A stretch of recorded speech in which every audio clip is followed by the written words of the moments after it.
बीवी कमाए ज्यादा। कहानी है मीरा की, जो खूब पैसे कमाया करती थी।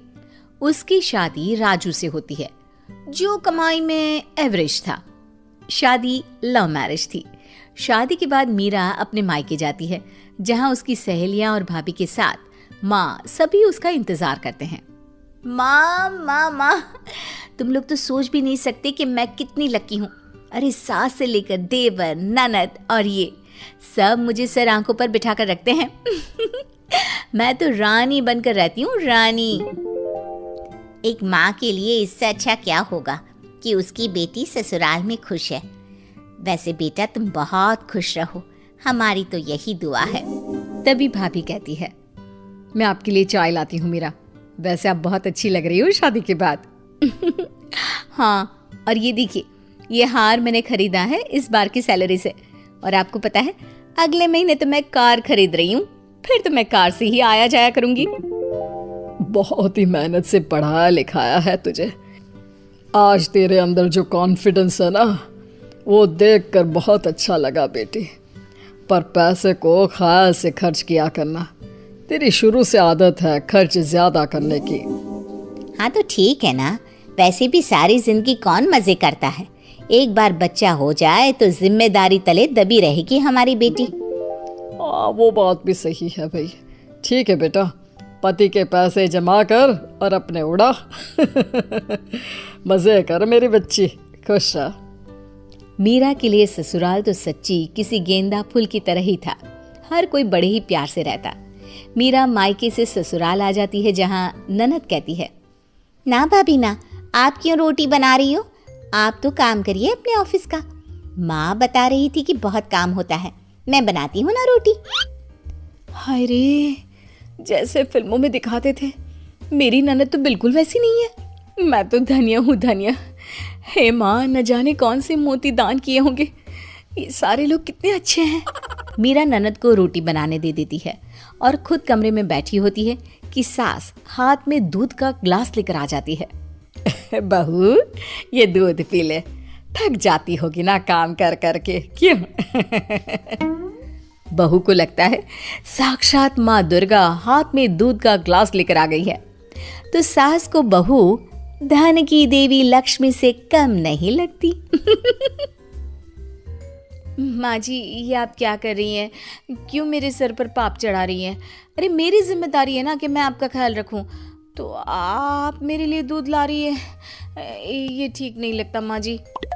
लेकिन सास, अरे जिसके दिमाग में कोई और ही खिचड़ी पक रही होती है, वो बहू से कहती है, देख बहू, वो जमाने गए और ना ही मैं वो पिछड़े जमाने की सास हूँ जो बहू और बेटे में फर्क करूं। मेरे लिए तो बहू नहीं, बेटी है, बेटी। बहू को तो समझ में ही नहीं आता कि ये क्या हो रहा है। अरे सास तो बहू के गले में चाकू लेकर बैठा करती है, लेकिन ये तो बहू के साथ ऐसे है जैसे कि बहू का कोई कर्जा लेकर बैठी हो। दिन ऐसे ही मीरा के लिए मजे के बीत रहे थे। सास क्या, देवर क्या, ननद, ससुर, हर कोई उसे ऐसे फील कराता जैसे वही है जो है नहीं। फिर आता है वो दिन। मेरा यार, मैं बहुत परेशान हूँ। तुम प्लीज़ कुछ देर के लिए मुझे अकेला छोड़ दो। नहीं नहीं, ऐसा मत बोलिए। आपने मुझे इतना अच्छा परिवार दिया है और मैं आपको अकेला छोड़ दूँ, ये तो मैं सोच भी नहीं सकती। पति समझ जाता है कि भाई निशाना सही लगा है। मीरा, मैं बहुत परेशान हूँ, कुछ देर अकेला छोड़ दो ना, ठीक हो जाऊंगा, प्लीज जाओ। लेकिन मीरा की भी जिद थी कि वो पति के साथ ही रहेगी। अरे जाओ ना यार, क्या है, क्यों परेशान कर रही हो बार बार साथ रहने की जिद करके। मीरा को भी गुस्सा आ जाता है। वैसे भी पूरा परिवार शादी के बाद से ही उसे इतना पैम्पर कर रहा था कि उसे तो अब तेज आवाज में बात सुनने की आदत ही नहीं रही थी। ठीक है, मैं परेशान नहीं करूंगी, जा रही हूं, रहो अकेले। ये क्या, पति की तो सारी गेम ही खराब हो रही थी। अरे रुको रुको, मतलब इतना फोर्स कर रही हो तो बता देता हूँ। वो क्या है ना, मेरी नौकरी का कोई भरोसा नहीं है। सोच रहा हूँ बिजनेस कर लूँ। दूसरे लोगों की तरह ससुराल से पैसे लेना अच्छा नहीं लगता, क्या करूँ? मीरा जो पूरी इमोशनल होती है, अरे ससुराल से क्यों लेना, मैं हूं ना, करो ना बिजनेस जो भी करना चाहते हो। तभी ननद रोते हुए भाई के पास आती है। अरे बहन क्या हुआ? भाई, मुझे ना आरव से प्यार है, लेकिन उसे तो हाई फाई लड़कियां पसंद है। भाई मुझे पैसे चाहिए। मीरा के लिए ये सब कुछ नया था।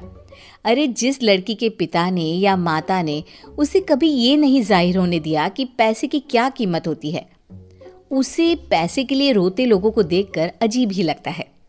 क्या है यार, पैसे के लिए क्या रोना, वो तो इतने हैं मेरे पास, ले लो। सच्ची भाभी? सच? तुम मुझे पैसा दोगी मेरे बिजनेस के लिए? अरे हाँ हाँ जरूर दूंगी, क्यों नहीं दूंगी, तुम सब मेरा इतना ख्याल जो रखते हो। तभी ननद भी बोल पड़ती है। और भाभी, मुझे भी पैसे देंगी आप?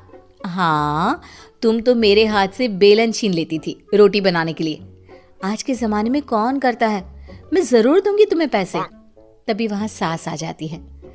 अरे बहू, सोच रही हूँ कि ऊपर का पोर्शन बनवा लूँ, पर पैसे नहीं है। कम से कम 2 पोर्शन का मकान होगा तो किराया आएगा, लेकिन क्या करूँ, पैसे नहीं है। माँ जी कैसी बात कर रही हैं, मेरे पास सोने के गहने हैं ना, उसे लोन में रखकर मकान बनवा लेते हैं। आप लोग मेरे लिए कितना सोचते हैं, आप तो मेरे लिए कमरे में चाय लेकर आती हैं। भाई कौन सास करती है आज के ज़माने में। सभी पर मीरा अपने पैसे लुटा देती है और पूरी तरह से खाली हो जाती है। मेरा मजा आ गया। अब तक दोस्तों से काम मांगता था, आज वो मुझसे काम मांग रहे हैं। लेकिन मैं क्या बताऊं, मेरी तो नौकरी ही छूट गई, मेरी कंपनी बंद हो गई है, अब मैं क्या करूं। हैं? क्या अगले महीने से पैसे नहीं आएंगे? क्यों भाभी, अगले महीने तो मुझे गोवा के लिए पैसे चाहिए थे। अरे यार, घर कैसे चलेगा? खैर, कर भी क्या सकती थी मीरा, जब तक नौकरी नहीं मिल जाती घर पर ही रहती है। मीरा, तूने तो पैसे देने ही बंद कर दिए हैं और मैंने मकान बनवाने का काम शुरू भी कर दिया। अब देख, आज ना एक लेबर नहीं आई है, तो क्यों ना तू उसकी जगह काम कर ले, पैसे भी बच जाएंगे। हाँ माँ, वो कर देगी, पहले बोलो मेरे लिए चाय नाश्ता बना दे। अरे मीरा क्या हुआ, नई नौकरी लगी कि नहीं? ऐसा तो नहीं चलेगा। मीरा को सबके बदले रवैये पर गुस्सा आ जाता है। वो अपनी माँ के घर जाकर सारी बात रो रो कर बताती है।